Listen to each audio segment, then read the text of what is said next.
Tumsifu Yesu Kristo.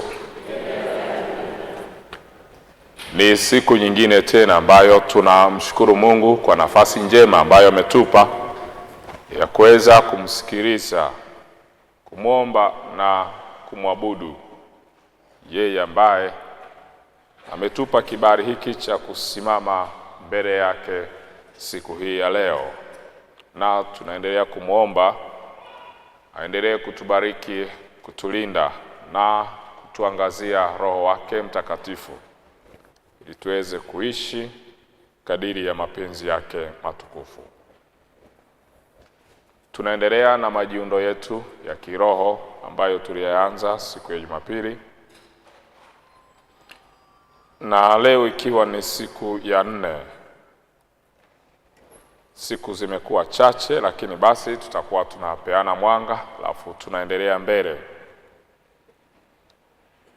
Ningependa siku hii ya leo tujifunze somo linalosema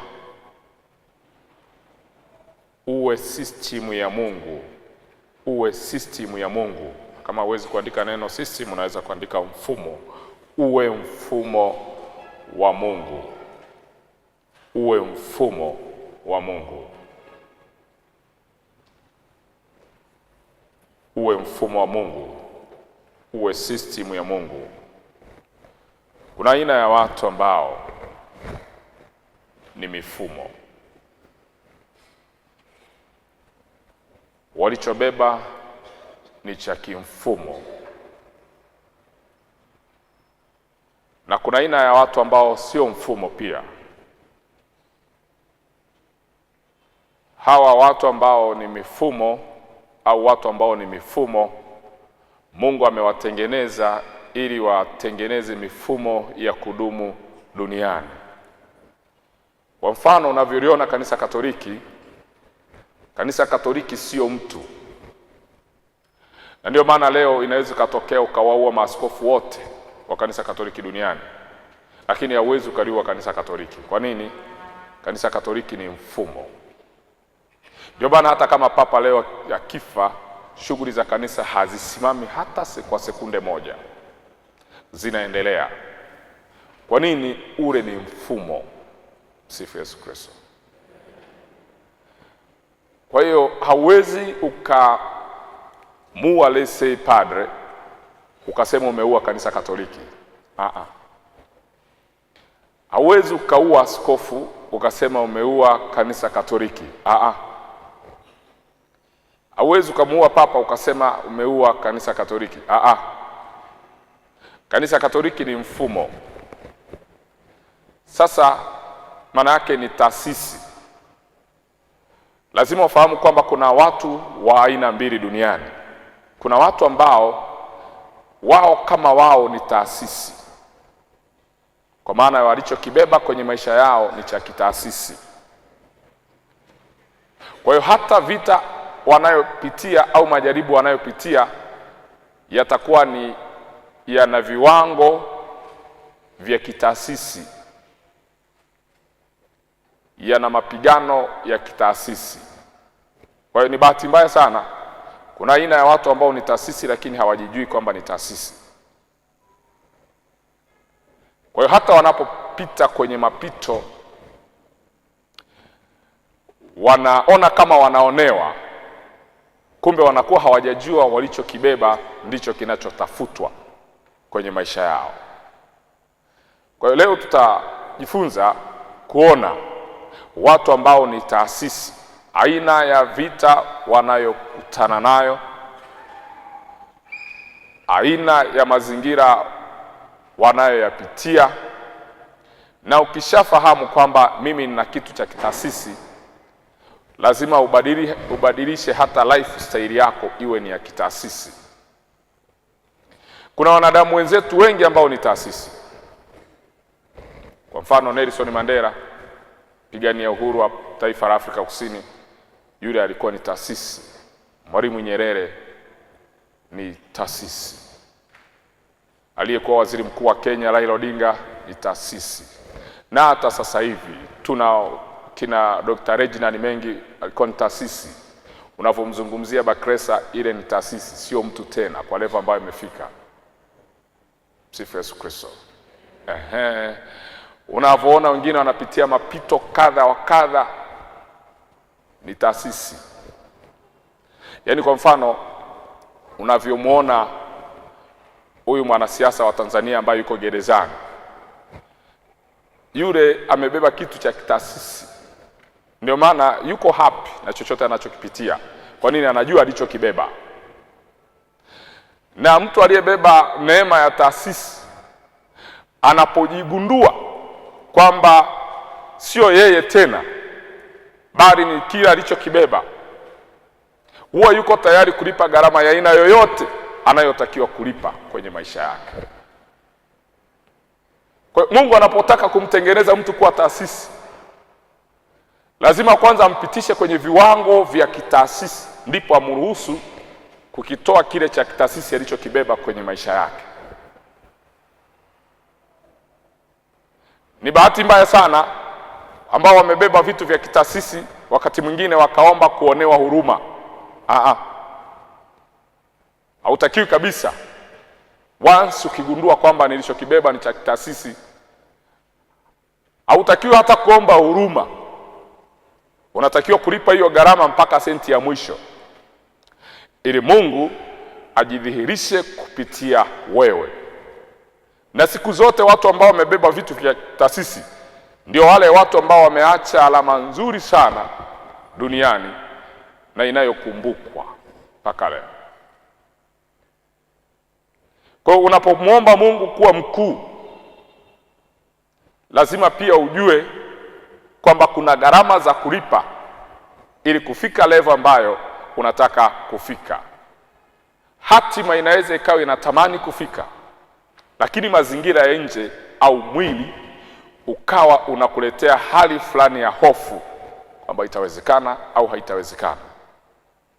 Ni bahati mbaya kwamba shetani anaweza akajua ulichokibeba kabla ya wewe kujua ulichokibeba, na hapo ndipo ambapo watu wengi huwa hawajui.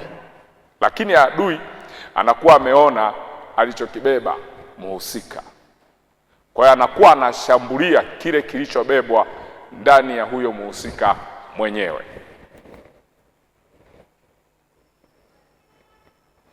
Ndio maana Yesu anapozaliwa, kwa sababu amebeba neema ya taasisi, Herode nini anachokifanya? Anasikia taarifa ya mfalme kuzaliwa, anaamuru watoto wachanga wauawe. Musa anapokaribia kuzaliwa, Farao anainuka anasema watoto wa kiume wa Kibrania wanaozaliwa kwenye taifa la Misri wauawe. Sasa kilichokuwa kinatafutwa ni nini? Ni kile ambacho Musa alikuwa amekibeba, lakini Waibrania walikuwa bado hawajajua. Na ndio maana hata kwenye familia watu waliobeba vitu vya kitaasisi wanaweza wakashambuliwa na wanafamilia hao hao, kwa sababu shetani anaweza akatumia njia hiyo hiyo ya wanafamilia kuwashambulia hao waliobeba kitu cha kitaasisi ili wasiende mbali. Ndio maana sasa wale waliobeba hatima kubwa kwenye familia, ndio maana unaweza kukuta hawaishi muda mrefu sana duniani, hasa wasipojua kwamba kinachotafutwa ni kile nilichokibeba. Namna ya kujilinda, namna ya kukilea, namna ya kukitunza. Usipojua, adui anaweza akaleta mazingira ambayo cha kwanza yanaweza yakawa ni target ya kukuondoa kabisa kwenye ramani. Ukionekana kuwa mbishi, target ya pili inaweza ikawa ni kukuua na akakuondoa. Sasa tusome kitabu cha Yeremia sura ya kwanza. Yeremia sura ya kwanza aya ya 4 mpaka aya 10. Na hapa ndipo tutakapoona kwamba Yeremia alikuwa hajui kwamba amebeba neema ya kitaasisi kwenye maisha yake. Lakini Mungu anamwambia, wewe haujijui, mimi niliyekuumba ninakujua. Unajua mtu aliyetengeneza gari analijua lile gari kuliko yule anayeenda kulinunua. Sifa Yesu Kristo. Wewe unaweza kaenda kununua gari, lakini haujui namna hata injini ilivyotengenezwa, ilivyowekewa mifumo ile gari. Wewe kanunua tu kaanza kuiendesha ile gari. Kwa hiyo wewe uliyenunua gari na yule aliyeitengeneza gari, mwenye maarifa makubwa ni yule aliyeitengeneza ile gari, sio wewe uliyeinunua. Kwa ndio maana Mungu anamwambia Yeremia, wewe usitaki kuniletea ubishi, wewe haujijui. Mimi niliyekuunda ndo nakujua, na nilichokiweka ndani yako wewe bado haujakijua, ila mimi nakijua. Kwa hiyo alikuwa amemtengeneza Yeremia kuwa taasisi, lakini Yeremia hajijui kwamba ni taasisi. Utaona Yeremia anasingizia udogo. Hapo unaweza ukawa sio udogo wa umri. Inaweza ikawa ni historia. Mungu amekubebesha madude makubwa kwenye maisha yako, ukasema hata familia ninayotoka hakuna mtu ameweza kufikia hii rekodi au hii level, kwamba inawezekanaje? Ukasingizia historia au rekodi. Ukitrack nyuma unaona hakuna mtu ambaye ameweza kufika kwenye level kama hiyo, and then unakuja unapewa jukumu kama hilo, unaona kama vile haitawezekana. Lakini Mungu anasema inawezekana. Yeremia sura ya kwanza aya 4. Neno la Bwana likanijia kusema. Neno la Bwana likanijia kusema. Kabla sijakuumba katika tumbo nalikujua. Nalikujua. Yeye aliyeumbwa hajijui, lakini aliyemuumba huyo anamjua. Sifa Yesu Kristo. Kabla sijakuumba katika tumbo nalikujua. Na kabla haujatoka tumboni nalikutakasa. Nimekuweka kuwa nabii wa mataifa. Nimekuweka kuwa nabii wa mataifa. Manake Mungu tayari ameshatengeneza mfumo wa kinabii ndani ya Yeremia, lakini Yeremia bado hajajua kwamba ndani yake kuna mfumo ambao umetengenezwa wa kinabii. Kwa kila mwanadamu aliyeumbwa alipewa portion yake. Kwa lugha nyingine ni kwamba alipewa eneo lake la kutawala, au alipewa kusudi lake. Yeremia alipewa portion ya kuwa nabii. Wewe leo unaweza ukawa umepewa eneo la kuwa daktari, mfanyabiashara, mwanasiasa, mwanasanaa, mhubiri, mshauri mzuri, lakini usijue kwamba ni portion ipi ambayo imewekwa ndani yako. Moja ya kazi ngumu sana kuifahamu duniani ni mwanadamu kujifahamu. Wanadamu wengi wanaishi lakini hawajifahamu. Leo nikikuuliza kwamba wewe ni nani, utanitajia jina lako, na baada ya kutaja jina lako unaweza ukanitajia CV ulizonazo. Unaweza ukaniambia kwamba mimi ni mwanasheria, mimi ni daktari, mimi ni mfanyabiashara, mimi ni mfamasia, lakini bado utakuwa haujajibu swali la kwamba wewe ni nani. Kwa sababu kujitambua kwamba mimi ni nani ni kutambua kusudi ambalo Mungu amekubebesha, kile ambacho Mungu amekitengeneza na kukiweka ndani yako.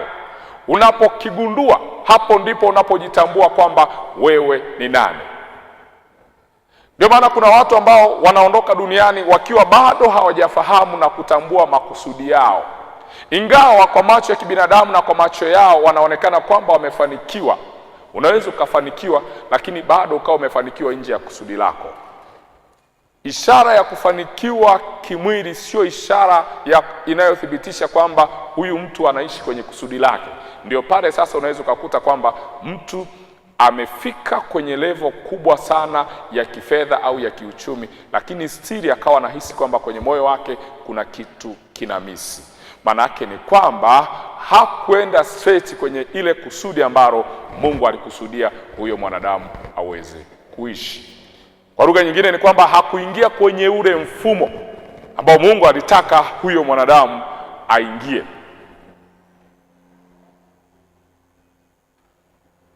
Kwa hiyo ni muhimu sana wewe kujitambua kwamba wewe ni nani. Ndio maana unaweza kukuta mtu ni mwanasheria, sheria anaifanya kwa ajili ya kumuingizia kipato, lakini nje ya sheria kuna kitu anakipenda. Sasa kila anachokipenda ndilo kusudi lenyewe. Na sisi kwenye jamii zetu za Kiafrika, wazazi walikuwa wanawapangia watoto wao nini cha kufanya. Maana yake ni kwamba ni kama wazazi walikuwa wanawapa watoto makusudi yao, kwamba mwanangu nataka uwe mwanasheria. Lakini mtoto pengine ana passion tofauti kabisa ya kuwa mkulima. Ila mzazi kwa sababu amevutiwa labda na sheria, au ameona mtoto wa jirani graduate kwenye eneo la sheria na ni mwanasheria na anasaidia watu kutatua kesi mahakamani, na mzazi naye na huyo anasema mwanangu nikiwa na mtoto cha kwanza nitamwambia asome sheria, bila kujua kwamba mfinyanzi ambaye ni Mungu mwenyewe, wakati anamuumba huyu mwanadamu, huyu mtoto, kuna kusudi maalum alilompa. Na unapoishi nje ya kusudi lako, hauwezi ukawa taasisi, utabaki kuwa mtu kama watu wengine. Kumbuka nimewaambia hivi, kuna watu aina mbili duniani. Kuna mtu ambaye ni taasisi na kuna mtu ambaye sio taasisi. Na utatambuaje kwamba wewe ni taasisi? Kuna aina ya watu ambao ndani wanapoona mazingira ambayo nchi inapitia, mazingira ambayo familia inapitia, mazingira ambayo taasisi inapitia, mazingira ambayo eneo analoishi yalivyo, anatamani kuleta kitu cha mageuzi ndani yake. Ndio maana sasa unaweza kukuta kwenye familia yenu kuna watu ambao wamefanikiwa na kuna ambao hawamefanikiwa, lakini unakuta wale ambao hawamefanikiwa hawaumii kabisa kuwaona wenzao kwamba kwa nini hawajafanikiwa. Lakini unaweza ukakuta kwenye familia hiyo hiyo mtu ambaye hajafanikiwa ndiye msaada kwenye familia kuliko yule mtu ambaye amefanikiwa. Haujawahi kukuta kwamba kuna aina ya watu ambao wako tayari kuwasaidia watu wa nje, wako tayari kuwapa watu wa nje mitaji, wapo tayari kuwapa watu wa nje ushauri mzuri, namna ya kuendesha taasisi, namna ya kuanzisha taasisi, namna ya kufika mbali, namna ya kupata ajira. Lakini watu hao hawawezi wakawaonesha watu wa nyumbani kwao namna ya kufika kwenye hatua kama hiyo. Sasa wazo la kwanza litakalo kujia kwenye akili yako, unaweza ukafikiri kwamba huyu ana roho mbaya. Hilo ndo wazo la kwanza, kwamba una mtu ambaye unaona kabisa yuko serikalini na ana access kabisa ya wewe kupata ajira au ya wewe kupata appointment kukaa sehemu fulani, lakini unaona kabisa hajishughulishi. Lakini akiambiwa tu na mtu baki, anatengeneza mifumo, anamsaidia huyo mtu baki na anapata kazi. Lakini wewe ambaye ni wa nyumbani, wala ataishia tu kukwambia subiri na lishughulikia na asifanye chochote. Cha kwanza wewe unaweza kuhisi kwamba huyu ana roho mbaya. Lakini watu aina hii huwa hawana neema ya kitaasisi ndani yao. Na ndio maana chunguza watu wa roho za aina hiyo, hata wanapotoka kwenye mifumo huwa hawafiki mbali, wanasahaulika mapema sana.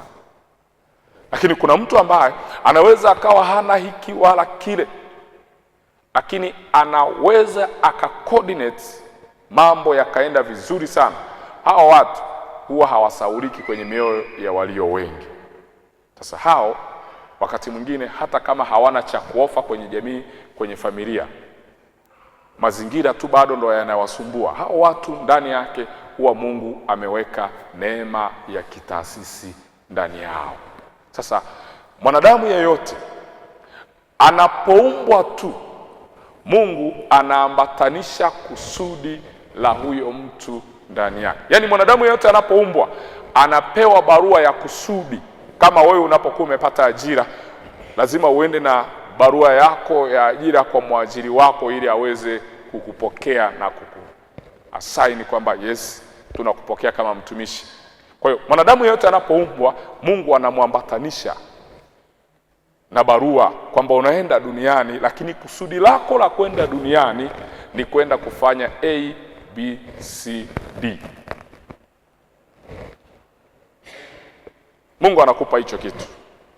Sasa Mungu anamwambia Yeremia kwamba kabla sijakuumba katika tumbo nalikujua, na kabla hujatoka tumboni nalikutakasa. Maana yake ni kwamba nalikutengenezea mazingira. Nimekuweka kuwa nabii wa mataifa. Nimekuweka kuwa nabii wa mataifa. Nimekuweka kuwa supplier mkubwa wa eneo pengine la biashara. Nimekuweka kuwa mkandarasi. Nimekuweka kuwa injinia mzuri sana. Angalia Yeremia anavyosema. Ndipo niliposema, Bwana Mungu, tazama siwezi kusema, maana mimi ni mtoto. Maana mimi ni mtoto. Na hichi ndicho kisingizio cha watu wengi sana. Anatamani kufanya biashara, lakini ukimuuliza kwa nini hujafanya biashara au fanye biashara, utasikia anakwambia sina mtaji. Sina mtaji. Ametoa kisingizio tayari. Yeremia anapopewa assignment ya kwamba atakuwa nabii wa mataifa, angalia, hatoi shukurani, hamwambii Mungu asante kwa kuniona kwamba anastahili kuniweka kuwa nabii wa mataifa. Anachotanguliza cha kwanza, anatanguliza ile hali ya inferiority. Anamwambia mimi ni mtoto, siwezi.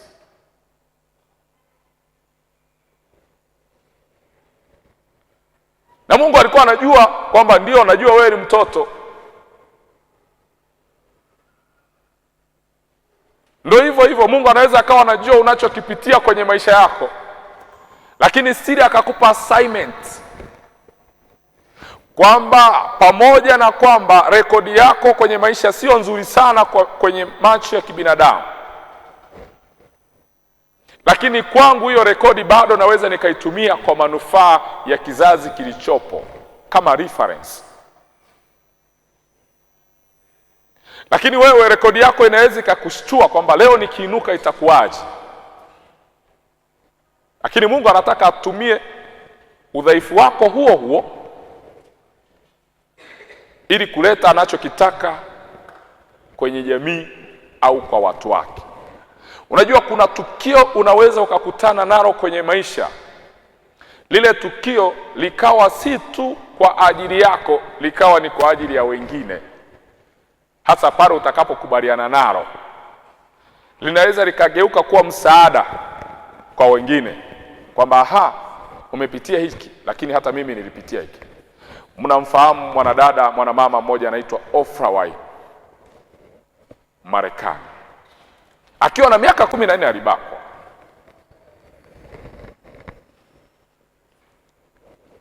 Mazingira ya Oprah Winfrey hayakuwa rafiki kabisa. Angekuwa mwingine angeishia hapo. Lakini tunavyozungumza, kati ya wanawake ambao wamefanikiwa duniani na wana ushawishi mkubwa duniani na wanafahamika duniani, hauwezi ukaacha kumtaja mwanamama Oprah Winfrey. Lakini ukiangalia historia yake imejaa miba. Mtu yeyote aliyefanikiwa nyuma yake hawezi akakosa historia ya maumivu. Na ngoja nikwambie, si kila maumivu unayokutana nayo kwenye maisha yako huwa hayo maumivu yana lengo la kukomoa. Hapana.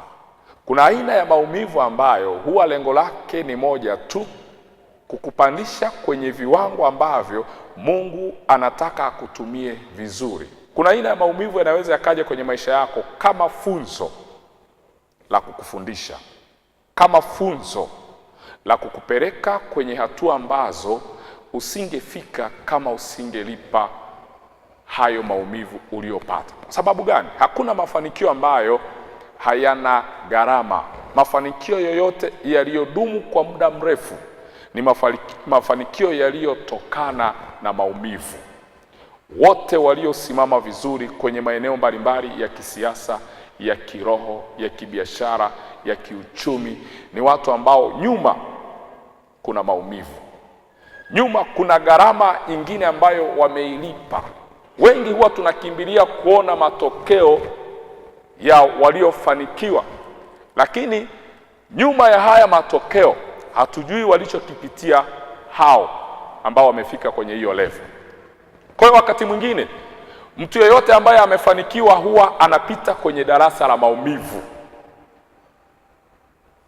Unajua, Mungu anapotaka kukuamini na kukupa jukumu, kabla ya kukupa ile jukumu anakupima kwanza kwenye mizani. Je, ukipewa hilo jukumu utakuwa mwaminifu na utalilinda hilo jukumu?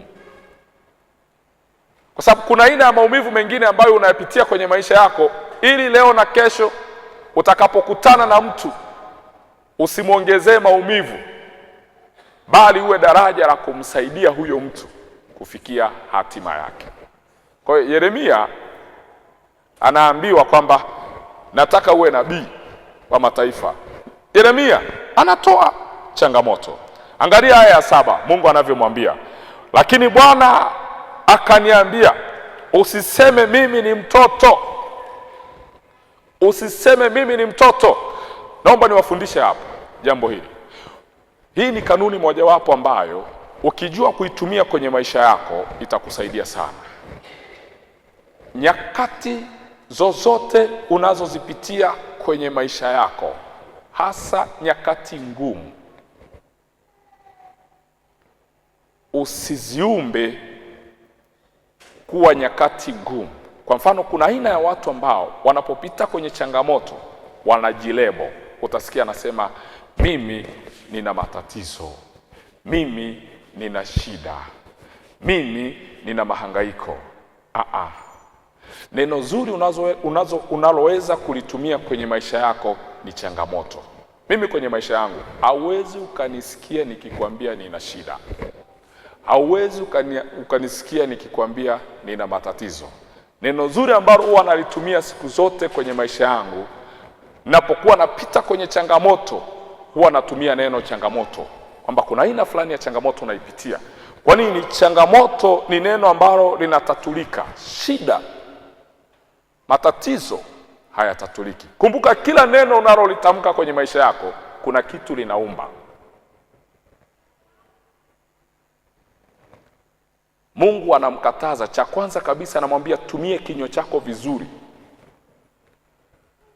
Unajua, kinywa chako kinaweza kikatoa matunda mazuri na kinywa hicho hicho kinaweza kikatoa matunda mabaya.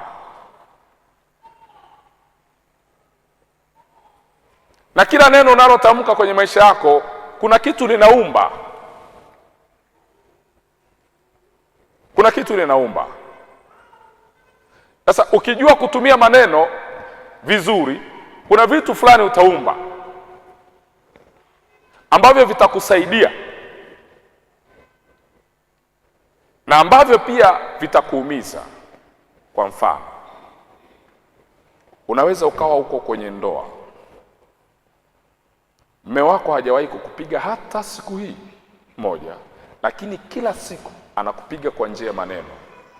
Anakwambia wewe hautafanya chochote kwenye maisha yako, wewe hautafika mbali. Maneno tu, na yale maneno yakaumba kitu kwenye maisha yako, ukajikuta kila unachokifanya akiendi. Au unaweza ukakuta ni mtoto.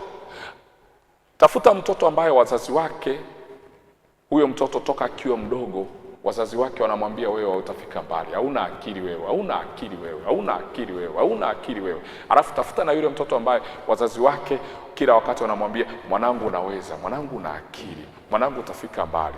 Hao watoto ukiwachukua ukawaweka pamoja, utaona kuna utofauti wa kujiamini. Na ndio maana hata sisi Afrika, wazungu moja silaha walioitumia ni kwamba hawezi. Ndio maana unaweza ukaona mzungu kaanza kumpapatikia mzungu, kumbe hata ni maskini wa kutupwa.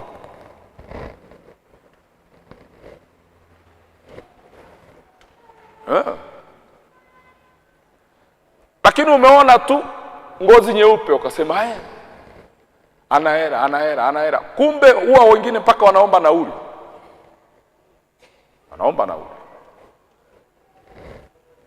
Lakini wewe kwa sababu ulishaambiwa toka zamani kwamba hao wanahela.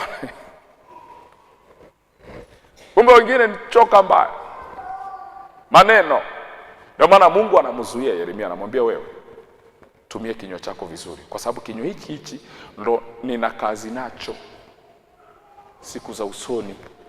Kwenye kinywa hichi ndicho nachotaka utakapokuwa unatamka kwa watu mtakao kutuma kwao, yawe yanatokea yale ambayo utakuwa unayatamka.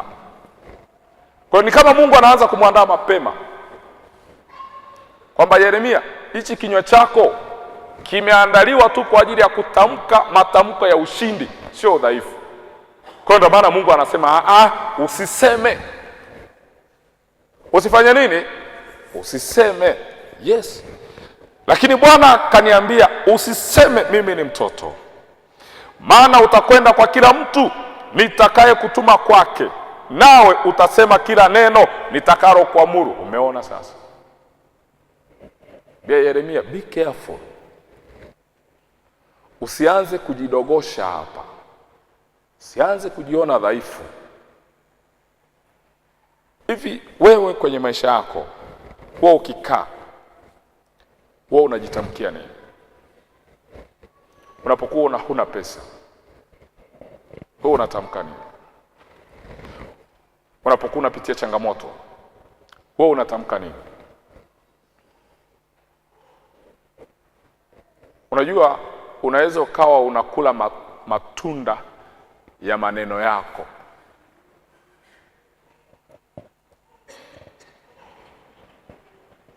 Ndio. Hata kizazi chako kinaweza kikawa kinakula matunda ya maneno yako. Na hii ndio ambayo shetani amefanikiwa sana kwenye familia nyingi.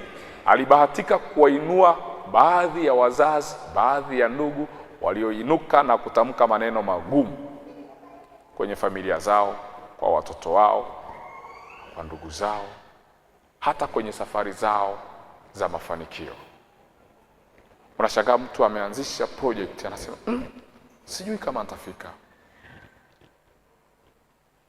Sijui kama nitafika. Hamjawahi kukutana na watu ambao wanatoa ushauri, lakini ndani ya huo ushauri kuna laana,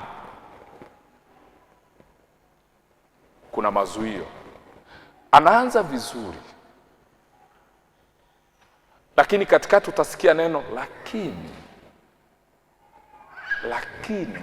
ameweka zuio. Yaani kuna watu ukienda kuomba kwa ushauri, ndani utakutana na neno la zuio. Hawezi akaenda straight kwamba yes you can. Yes you can. Pambana, hili linawezekana. Lakini utashangaa nakwambia fanya, lakini sifu Yesu Kristo. Ameweka mazuio ndani kwamba nenda, lakini hautafika mbali. Hasa kwa nini umemwambia aende? Umemruhusu, lakini umempunguzia hatua au umempunguzia umbali wa kusafiri.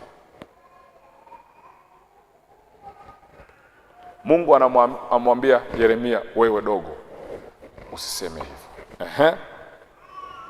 Aya 8 anamwambia, usiogope kwa sababu ya hao, maana mimi ni pamoja nawe nikuokoe, asema Bwana.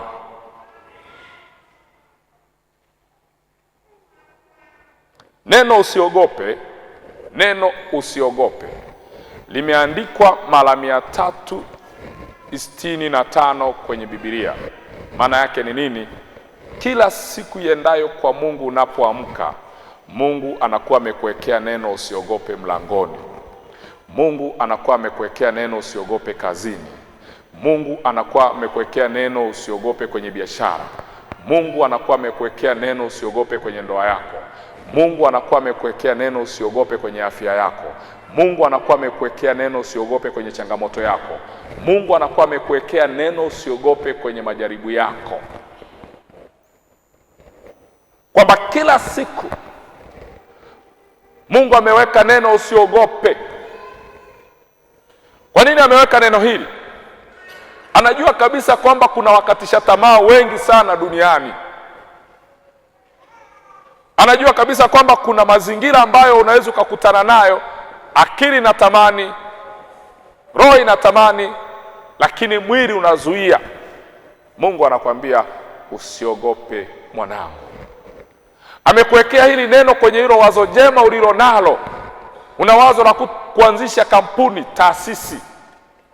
Unapokuwa na hilo wazo, unapopata hali ya kukata tamaa au kusitasita, Mungu anakuwekea neno usiogope.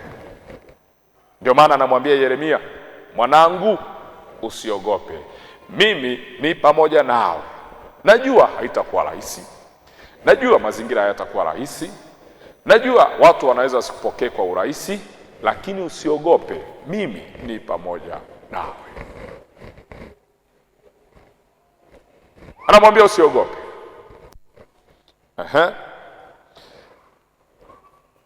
Aya 9 anasema, ndipo Bwana akaunyosha mkono wake akanigusa kinywa changu. Bwana akaniambia, tazama, nimetia maneno yangu kinywani mwako. Aya 10 anasema, angalia, nimekuweka leo juu ya mataifa na juu ya falme, ili kung'oa. Pointi ya kwanza, kung'oa. Kubomoa, kuharibu na kuangamiza, ili kujenga na kupanda. Yes, narudia hii aya 10. Tazama, angalia, nimekuweka leo juu ya mataifa na juu ya falme, ili kung'oa. Sasa tutoe hilo neno mataifa, tuweke neno familia. Unajua, kwenye familia uliozaliwa, Mungu hajaruhusu uzaliwe kwenye hiyo familia kwa bahati mbaya. Mungu anaweza akawa amekuandaa wewe kwa ajili ya kung'oa mifumo mibaya ya watangulizi wako, kuharibu mifumo mibaya ya watangulizi wako, kuangamiza mifumo mibaya ya watangulizi wako, na kujenga na kupanda mifumo ya Mungu. Yaani usifikiri tu Mungu anaweza akakuweka kwenye familia uliozaliwa kwa bahati mbaya. Anaweza akakuweka wewe kama mfumo wa kutengeneza mfumo wake kwenye hiyo familia. Ndio maana kwenye kila familia Mungu anamtafuta mtu mmoja tu ambaye anataka huyo mtu awe mfumo. Unaweza ukawa mfumo ambao ndo Mungu anautumia kupitisha baraka. Unaweza ukawa mfumo ambao Mungu anautumia kuleta moyo wa ibada kwenye hiyo familia husika. Ndio maana unatakiwa uwe karibu sana na umwambie Mungu, mimi niko tayari kuwa mfumo, kuwa system kwenye familia yangu, kuwa system kwenye nchi yangu.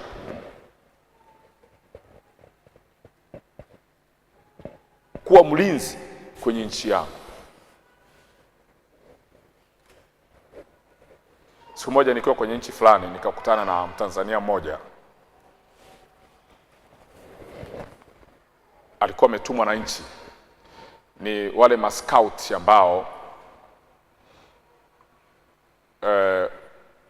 wale watu wa mifumo ya usalama ambao ni mascouting kwenye eneo la kiuchumi.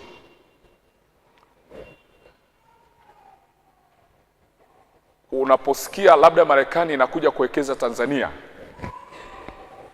kabla haijawekeza Tanzania, huwa inawatuma majasusi kupeleleza kwenye hilo eneo. Wale wapelelezi wakipeleka sasa zile information kwamba ni kweli tukiwekeza hapa tutapata, wanarudisha taarifa kwenye taifa husika. Kwa hiyo hilo taifa kabla halijaingia kwenye mkataba linakuwa tayari limepata taarifa za hilo eneo wanalotaka kuwekeza.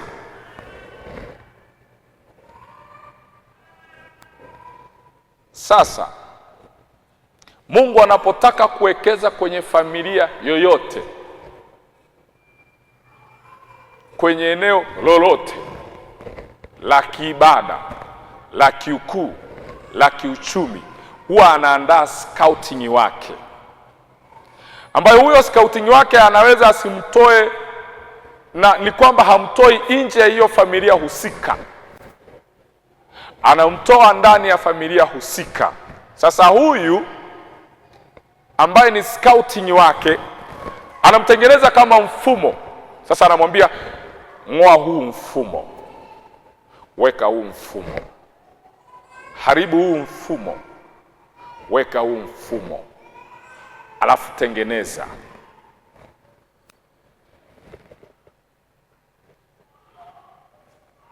Kwa hiyo unapoona chochote akiendi kwenye familia yako,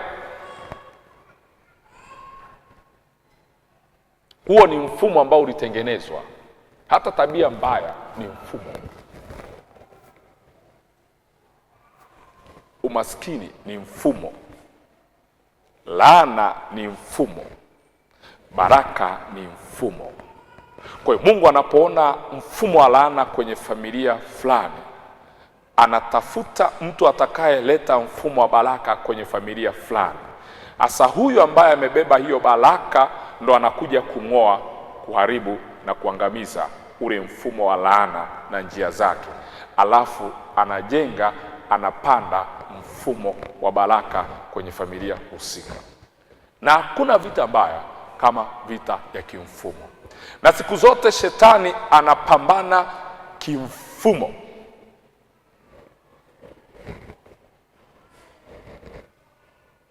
Anatengeneza mazingira kimfumo, na hata dunia inajiendesha kimfumo, na hata viongozi wanatolewa madarakani kimfumo. Mnamkumbuka Danieli? Mnamkumbuka Danieli? Mnamkumbuka Danieli? Mnamkumbuka Danieli? Angalia alivyotolewa kwenye nafasi yake kimfumo kabla Mungu hajasimama. Baada ya mfalme Nebukadreza kumtazama Danieli kama ana roho bora, wale waliokuwa wamemzunguka mfalme wakagundua kwamba mfalme anampendelea Danieli kuliko wengine wote. Sasa namna ya kutengeneza mazingira ya Danieli kuchukiwa na mfalme yalikuwaje? Wakasema, huyu mtu hatuwezi kumshawishi kwa namna yoyote ile, isipokuwa sasa tupendekeze sheria, na hii sheria isainiwe na mfalme, wakijua kabisa kwamba Danieli anamwabudu Mungu wa kweli. Wakatengeneza kimiungu fulani, wakijua kabisa kwamba Danieli hawezi akabendi, hawezi akainama kwenye hiyo miungu. Wakatengeneza ile sheria. Baada ya kutengeneza ile sheria, wakaenda wakampa mfalme asaini. Maana yake mfalme akisha saini hawezi tena akaregret, akasema hiyo ni sheria imepita. Alafu wakatengeneza sasa siku ya kwenda kuabudu hiyo miungu. Wanataka wamtoe Danieli kazini kimfumo. Ndio maana kuna watu wengi sana wameondolewa madarakani kimfumo. Mfumo unakukataa. Kumbe shetani ameshatengeneza tayari watu wake wa kukutoa kwenye mfumo. Zinatumika sheria zile zile zilizokuingiza kwenye huo mfumo, zinatumika hizo hizo kukutoa kwenye huo mfumo. Yanatumika mazingira yale yale yaliyowakwamisha wanafamilia wako wasifanikiwa, wasifikie kwenye hatima yako. Mazingira hayo hayo yanatumika na wewe kukuzuia usifike kwenye ile hatima ambayo Mungu alikuwa ameiweka. Mfumo. Shetani ana kawaida ya kurifaa kwamba nilitumia mfumo huu kuwanyamazisha wasifanikiwe, wasifike kwenye hatima yao. Nilitumia mfumo huu kuzuia elimu kwenye hii familia. Nilitumia mfumo huu kuzuia wafanyabiashara wasionekane kwenye hii familia. Nilitumia mfumo huu wasiinuke watu waliobeba moyo wa ibada kwenye hii familia. Lakini unapotaka kuinuka sasa kuleta mapinduzi, anarudi anaangalia mifumo aliyoitumia kuwazuia wale waliokutangulia. Kwa nini? Shetani ana umri mkubwa sana kuliko umri wako wewe. Shetani anajua njia aliyoitumia kambana baba yako akashindwa, njia aliyoitumia kambana mama yako akashindwa, anajua njia aliyoitumia kambana babu yako akashindwa, anajua njia aliyoitumia hata kizazi kilichopita, anajua kwamba nilitembea kwenye kodi hii nikawazuia. Asa unapotaka kuja kubadilisha zile kodi alizozitumia, ule mfumo aliyoutumia, anainuka na yeye kimfumo. Hakikisha hauendi mbali. Ndo hapo sasa akianza kukubana tunasema nina magumu, napitia pabaya. Ngoja niwaambie watu wa Mungu, kutengeneza mfumo wa baraka kwenye familia zetu sio jambo jepesi. Kwa nini? Wengi tumetoka kwenye familia ambazo tayari shetani alikuwa amedukua mifumo na amejimilikisha hiyo mifumo na ameweka mifumo yake. Kwa hiyo unapoinuka kwa ajili ya kutengeneza na kuweka mfumo wa Mungu bila kwenda kwa Mungu na kumwomba Mungu akulinde kimfumo, akuinue kimfumo, akubariki kimfumo, itakuwa kazi sana kwako wewe kuishinda hiyo vita. Kwa nini? Wewe unaweza ukawa unapigana vita ambayo ni ya kimfumo, lakini wewe ukawa unapigana hiyo vita kimwili. Unaweza ukawa unapigana vita vya kiroho ambavyo viko kimfumo, lakini wewe ukawa unaenda tu unapigana kimfumo. Kumbuka hawa wametengeneza mifumo, na hiyo mifumo pengine ni madhabahu za giza zimeinuliwa tayari. Ndo zile madhabahu zinatengeneza sasa mashambulizi ya kila namna. Wewe unaenda wewe kama wewe, lakini unapoenda unakutana na mifumo ambayo tayari ilitengenezwa kwa muda mrefu sana, imetolewa sadaka, imewekwa imara. Wewe ndo unaingia. Haitakuwa kazi nyepesi, haitakuwa kazi nyepesi, itakuwa kazi ngumu sana. Ndio maana ngoja niwaambie, mnasikiaga kwamba kuna ugonjwa wa familia. Hakunaga ugonjwa wa familia, hiyo ni kama laana ya familia. Ndio maana leo unaweza ukawa una kipato, lakini kwenu mna changamoto labda ya kansa.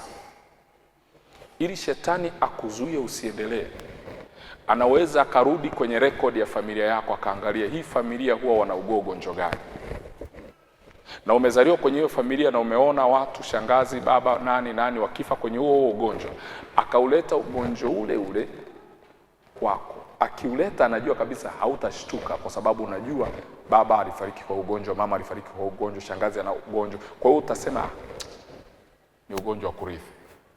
Kumbe usijue umeshambuliwa kimfumo ili usisogee kimfumo. Ukaishia tu kusema hiki ni kitu ambacho kiko kwenye familia. Mtaingia tu kwenye mfumo wa kutumia dawa, kama ambavyo niliwakuta wanatumia dawa. Lakini kumbe Mungu anakuwa amekuweka kwenye hiyo familia ili uzuie huo mfumo usiendelee.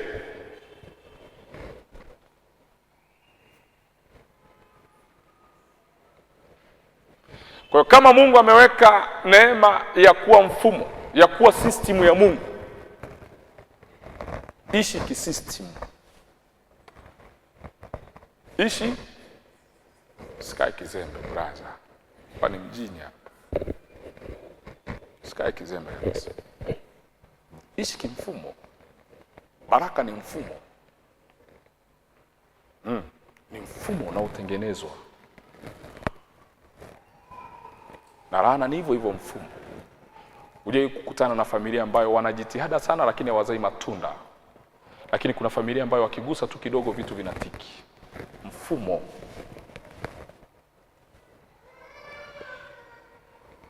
Lakini ninyi mtang'ang'ana. Mfumo hawaruhusu. Kwa kwenye kila familia Mungu anamtafuta mtu wa kupanda, kujenga. Anamtafuta mtu wa kung'oa, kuharibu na kuangamiza miundombinu yote.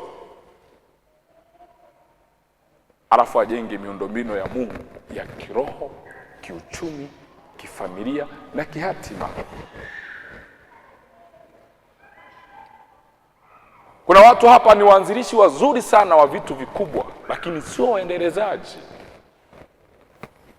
Hivi kuna maana gani kama leo una kampuni, alafu baada ya kufa ile kampuni na yenyewe inakufa? Asangalia shetani anavyofanya kazi kimfumo. Unaweza kukuta wale watu ambao wana uwezo mzuri sana kiuchumi, wana watoto ambao ni paswa kichwa. Tayari ameharibu mfumo wa kurithi ile nafasi. Anajua wewe kwa nguvu zako ulipambana ukamshinda, ukaanzisha hiyo taasisi, ukaanzisha hicho kiwanda, ukaanzisha hiyo kampuni. Ili ile kampuni isiendelee, anafanyaje? Isiendelee kuonekana kwenye kile kizazi, anafanyaje? Anarudi kwa watoto wako. Anaharibu kile kizazi chako. Maana yake nini? Anaharibu ule mfumo uliouanzisha usiendelee.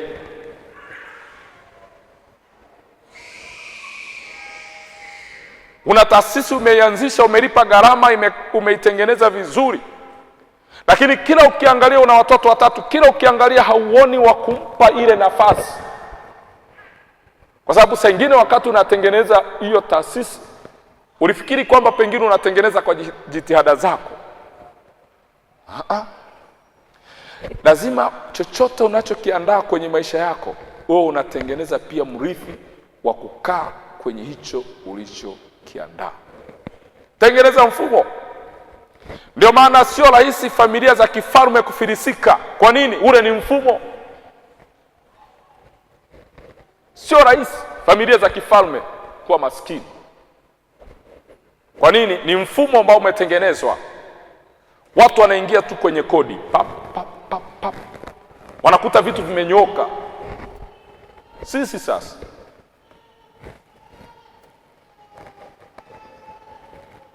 wana biashara wanaofanya kazi ni watu wa nje, wa ndani wanaambia usiwaamini ndugu. Ni kweli, ni kama mfumo hapo. Na kweli namna shetani alivyovuruga mfumo, ukimleta ndugu anakupiga na yeye, nataka akaanzishe vitu vyake na yeye. Mfumo. Sifu Yesu Kristo. Tumwabudu Yesu Ekaristi.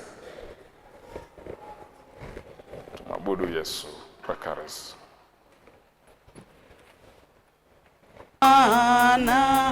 Na ukweli waficha umungu salabani, na ubinadamu altareni, na binaungamo zote mbili, kama mwivi yule mwenye toba. Thomas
na kuabudu Yesu katika hostia. Umungu kweli toka mbinguni, shibisha roho zetu na kuabudu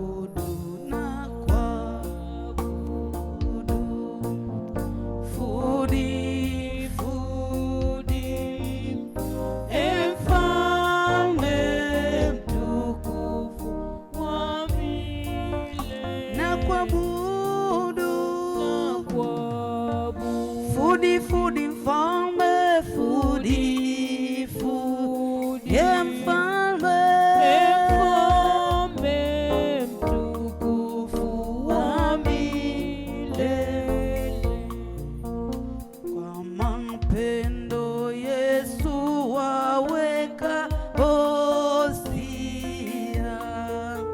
chakula bora cha roho zetu, shukrani pokea na kuabudu Yesu. Ye mfalme mtukufu wami, Yesu na kuabudu. Fudi mfalme, ye mfalme mtukufu wami, Baba twakuabudu. Fudi Bwana, fudi ye mfalme mtukufu wa milele. Uzima wako Yesu utupatie, heri katika maisha yetu, twaomba tujalie na kuabudu na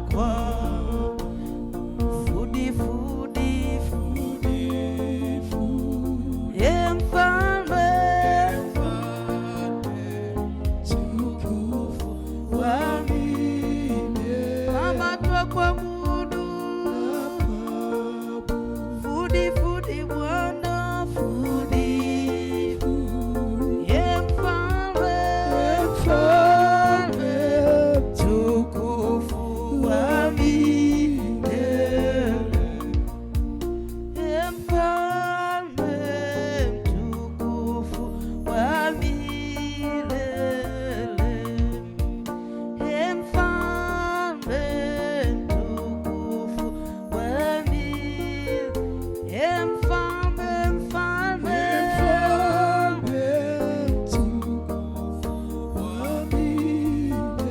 uko mahali hapa,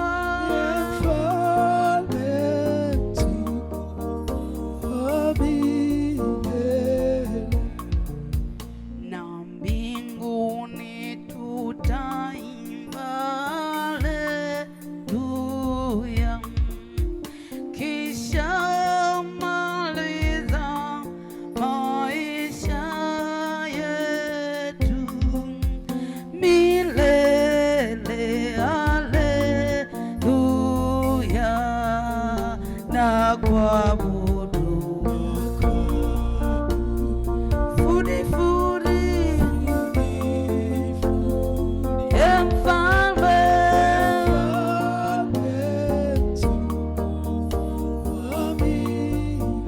Baba twakuabudu katika hostia. Ye mfalme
wa Bwana,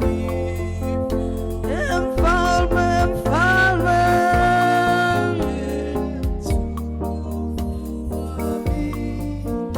uliacha enzi na mamlaka yako, ukashuka kwetu.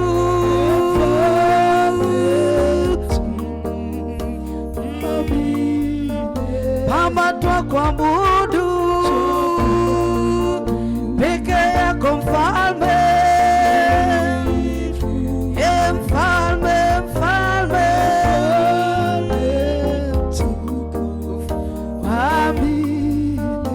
ukatoa binadamu kwa ajili yangu, mfalme, mfalme, tukufu wami.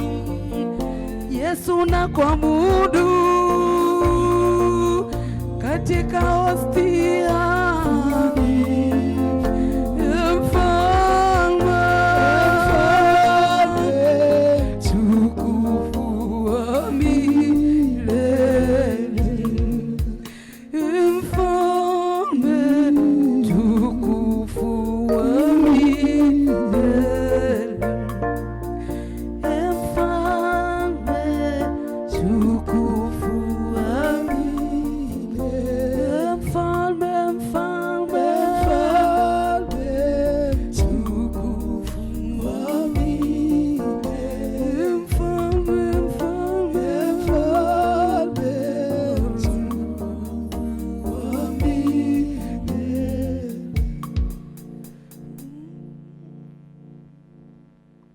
Yesu wa Ekaristi, nakushukuru kwa kutupa nafasi kuweza kufika mbele zako jioni hii njema.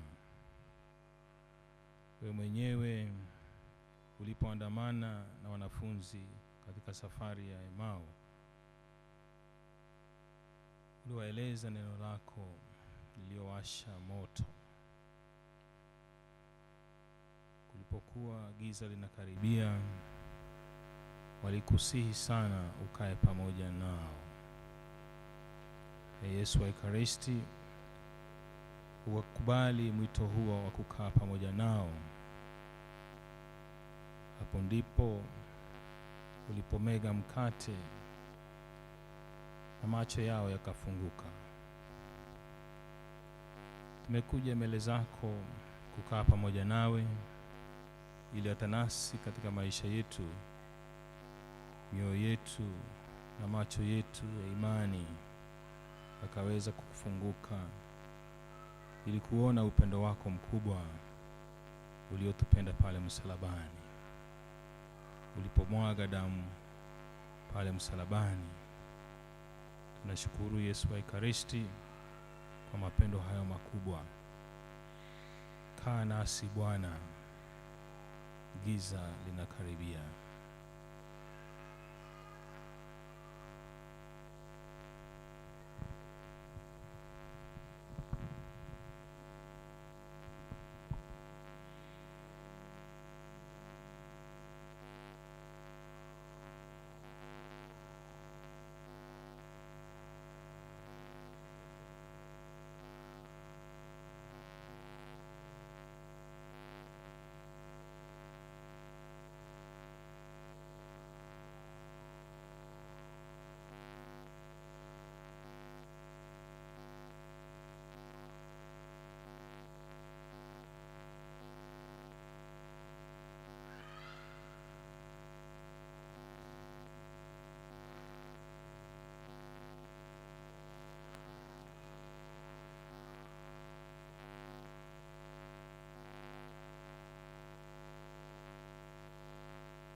Tunakuabudu wewe Bwana wetu Yesu Kristo hapa na katika makanisa yako yote ulimwenguni, na tunakutukuza kwa kuwa kwa msalaba wako mtakatifu umeikomboa dunia nzima. Utukuzwe Yesu katika sakramenti kuu takatifu ya altareni. Utukuzwe Yesu milele. Utukuzwe Yesu katika sakramenti takatifu za kanisa Katoliki. Utukuzwe Yesu milele. Utukuzwe Yesu Ekaristi katika familia zetu jioni ya leo. Utukuzwe Yesu milele. Yesu Ekaristi, rafiki yetu mwema, Mungu wetu na mkombozi wetu, wewe ambaye ni mfumo mkuu, wewe ambaye ni mtengeneza mifumo, wewe ambaye unaharibu mifumo isiyokupendeza na kuweka mifumo inayokupendeza. Kila mwanadamu uliyemuumba, kila familia iliyoko duniani ni mfumo.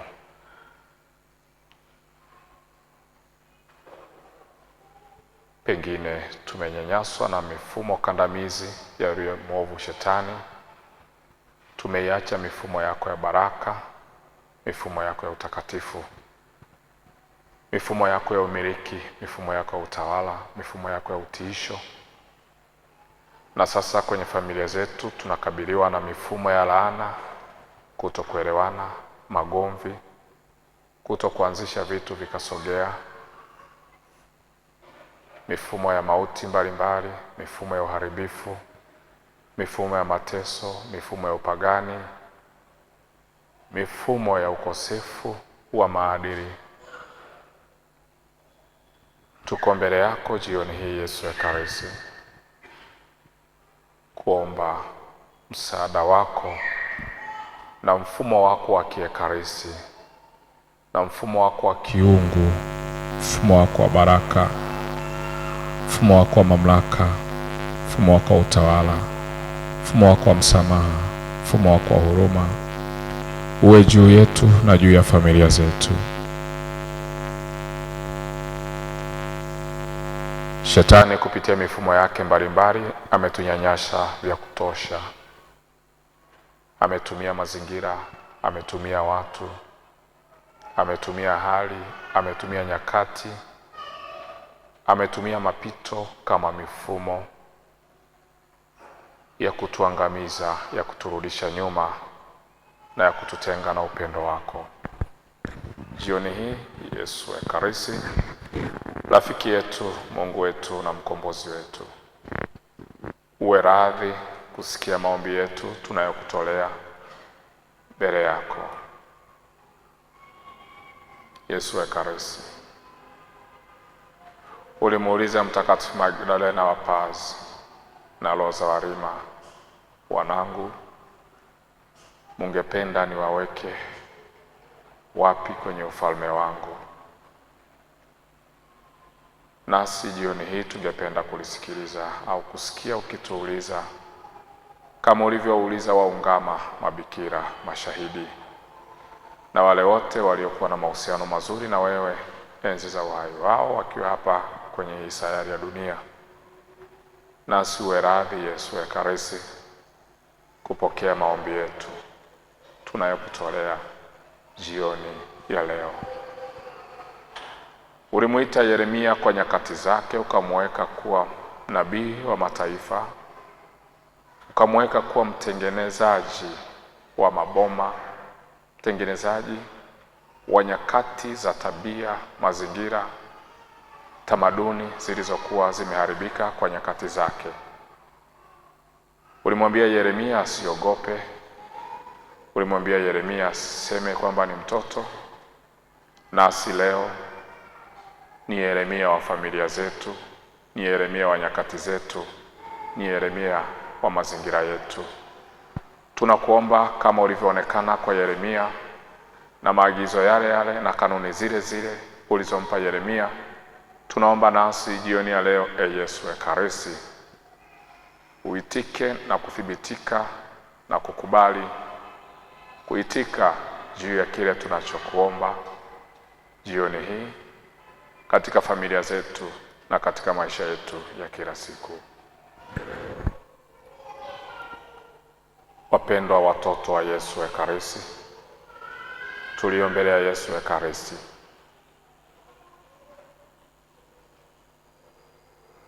akili yako inaweza isielewe unachokiamini, lakini yafichikayo machoni imani huyaona.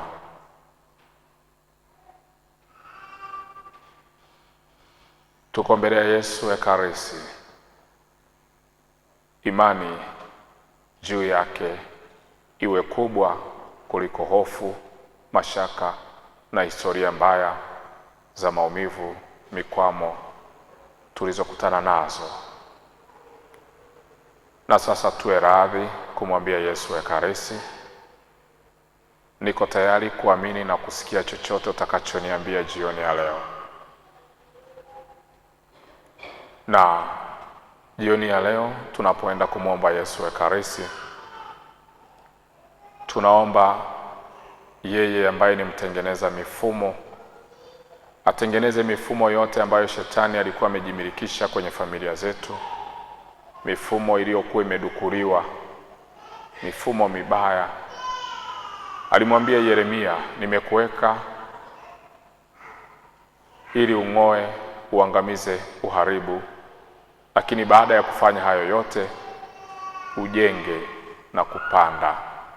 Jioni hii tumwombe Yesu Ekaristi, yeye aharibu mifumo yote, ang'oe mifumo yote na vyanzo vyake na mazingira yake,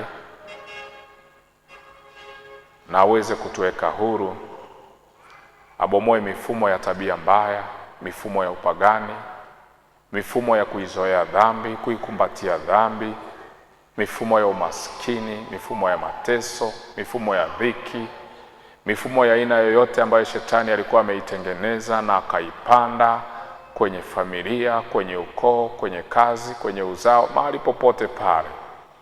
Tunamwomba Yesu Ekaristi ambaye ni mfumo mkuu unaoweza kutawala mifumo yote.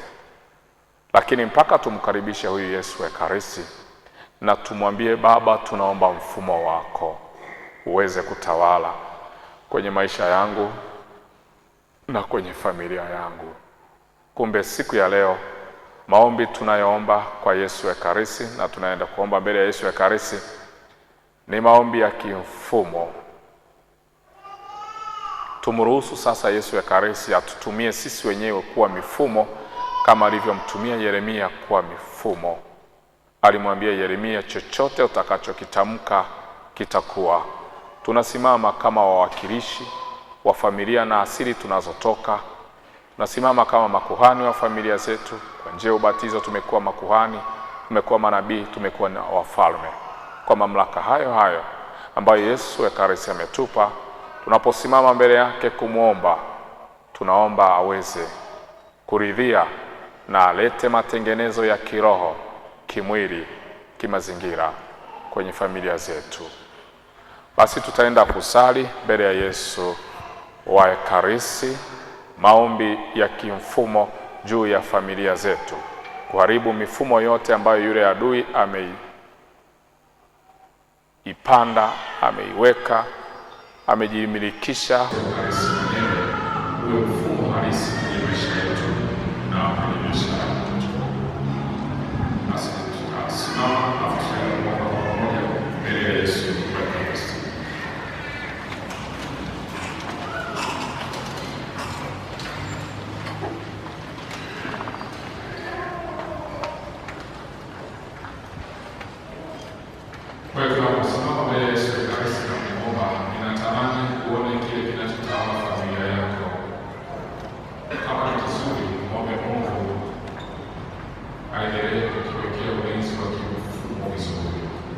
Kwa hiyo unaweza kuwa mfumo mzuri ulio kwenye kama unaona kuna aina fulani ya mfumo ambao ni kandamizi, mfumo ambao umekuwa chanzo cha kwako au cha wengine, wasisogee, wasiinuke. Huo sio mfumo wa Mungu. Mfumo wa Mungu una feva, mfumo wa Mungu unaunganisha. Lakini kama kwa jamii unaona kuna mgawanyiko, maanake kuna mfumo unaotawanya unaowafanya msiwe kitu kimoja. Yesu kwenye Injili ya Yohana sura ya 17 kwenye ile sala ya mwisho anamwambia Mungu kwamba nimewaombea wawe pamoja kama nasi tulivyo pamoja. Zipo familia ambazo hazina umoja. Umoja ni mfumo, utengano pia ni mfumo, mafarakano pia ni mfumo. Kwa chochote unachokiona kikitendeka ni mifumo. Mifumo kawaida huwa haionekani kwa macho ya mwilini, isipokuwa matokeo yake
shangwe, wa heshima atukuzwe. Pia budiwe Mungu Roho Mtakatifu, apate na sifa.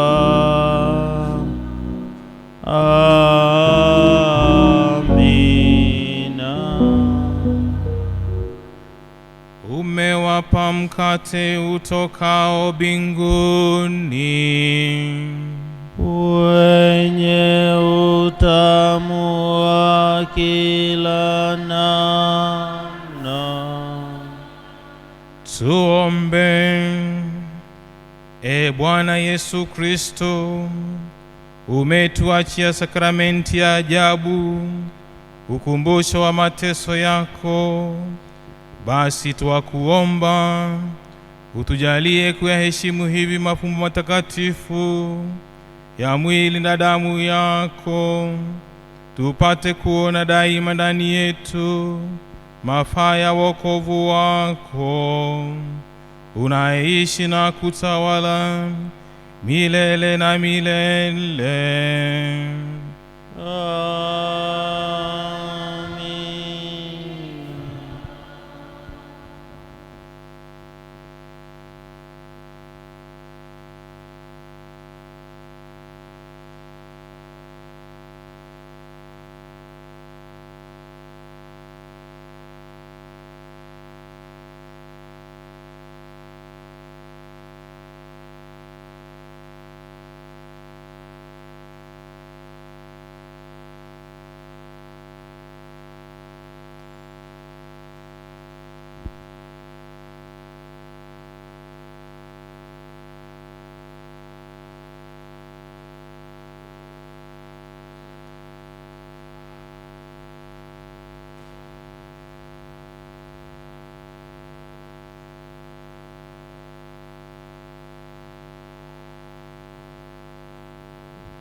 Litukuzwe jina lako takatifu, atukuzwe Yesu Kristo, Mungu kweli na kweli. Litukuzwe jina la Yesu, utukuzwe moyo wake mtakatifu,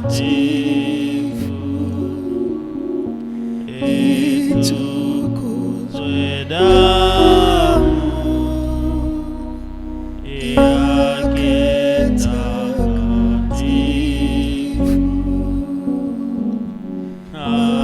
atukuzwe Yesu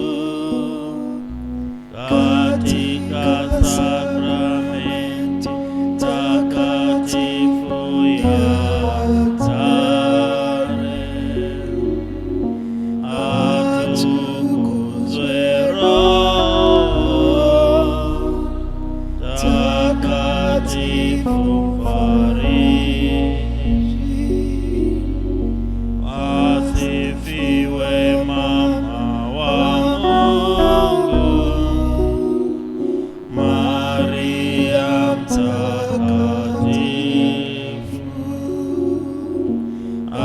asifiwe Maria aliyekingiwa dhambi ya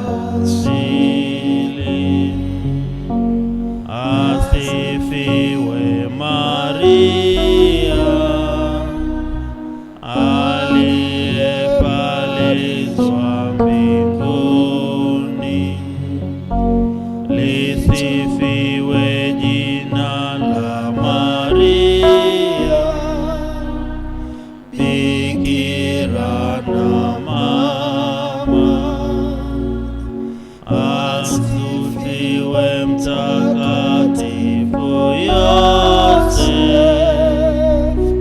chumba wake mwenye usafi kamili.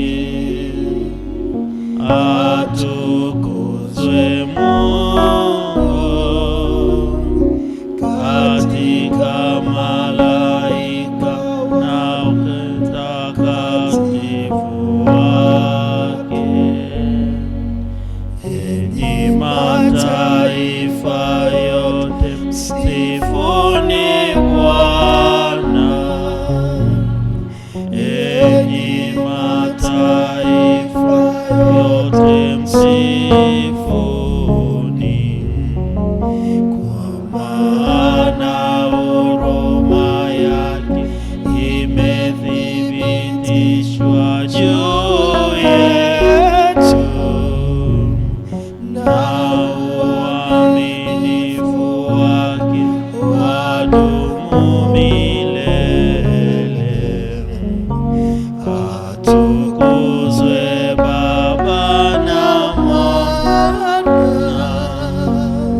na Roho Mtakatifu, kama mwanzo na sasa